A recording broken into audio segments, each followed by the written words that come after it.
వేణుస్వామి వారి సతీమణి ఆవిడ వీణ విద్వాంసురాలు కూడా. యాక్చువల్గా వాళ్ళ మీద నాకు ఎట్లాంటి ద్వేషము లేదు. సేమ్ టైం ఆయన వ్యవహరిస్తున్న దాంట్లో మంచి ప్రొజెక్ట్ చేశాను, చెడు కూడా ప్రొజెక్ట్ చేశాను. మంచి ఏంటయ్యా అంటే ఆయన దగ్గర విద్వత్తు ఉంది, కానీ అవసరం లేని చోటన విద్వత్తు వాడకూడదు. ఇప్పుడు ఆ ఇద్దరు చెప్తున్నటువంటిది ఒకటి, TV5 వాళ్ళు ఏదో 5 కోట్ల రూపాయలు డిమాండ్ చేసేసారు, నన్ను బద్నాం చేస్తున్నారని. రెండో పక్కన చంపేస్తారని. ఏ మాత్రం భయపడక్కర్లేదు. మీ ఫ్యామిలీని ఎవ్వడూ చంపడు, ఎవ్వడూ ఏం చేయడు. వాళ్ళంత పెద్ద మాఫియా ఏం కాదు, నెంబర్ 1. రెండోది, డబ్బులు ఏ ఎదవని అడిగితే చెప్పుచ్చు కొట్టండి. డబ్బులు ఎవ్వడు అడగడు. అడిగేవాడు మధ్యలో సన్నాసి, వాళ్ళ పేరు చెప్పి మీ భయాన్ని అడ్డు పెట్టుకుని వసూలు చేసుకోవాలంతే. అలాగే మహిళా కమిషన్ది అది ఏమీ కాదు, ధైర్యంగా ఉండొచ్చు. పోలీస్ కేసు పెడితే మాత్రమే సమస్య అవుతుంది.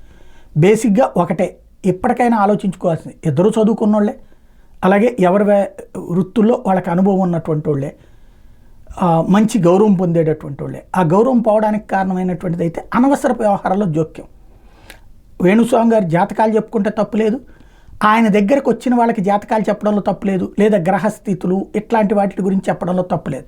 కానీ రాజకీయ జోష్యాలు చెప్పడం అవి విఫలం కావడంతో వచ్చినటువంటి సమస్య. సక్సెస్ అయినవి చెప్పుకుంటున్నారు ఆయన, ఫెయిల్ అయినటువంటి వాటిని కవర్ చేసుకునేటటువంటి సమయంలో ఇట్లాంటి డైవర్షనల్ టాక్టిక్స్ నడుస్తున్నాయి.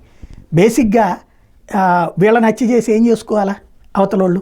రెండవది ఏంటి వాళ్ళకి ప్రయోజనం? మూడవది క్యారెక్టర్ అసాసినేషన్. ఏ క్యారెక్టర్ అసాసినేషన్? నువ్వు ఇంకొకళ్ళ క్యారెక్టర్ అసాసినేషన్ చేస్తే నేను చేయకుండా ఎట్టుంటారు?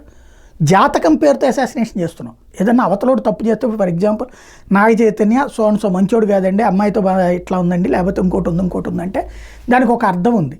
లేదు శోభితకి సంబంధించి మంచిది కాదండి అని నువ్వేదన్నా చెప్తే దానికి ఒక అర్థం ఉంది. వాళ్ళిద్దరు జాతకం బాలేదు, వాళ్ళిద్దరు నీకు ఏమైనా జాతక చక్రాలు ఇచ్చి మా ఇద్దరు జాతక చక్రం చూపెట్టని అడిగితే అప్పుడు వాళ్ళకి పర్సనల్గా చెప్పాలి, అది లోకానికి చెప్పాల్సిన అవసరం లేదు.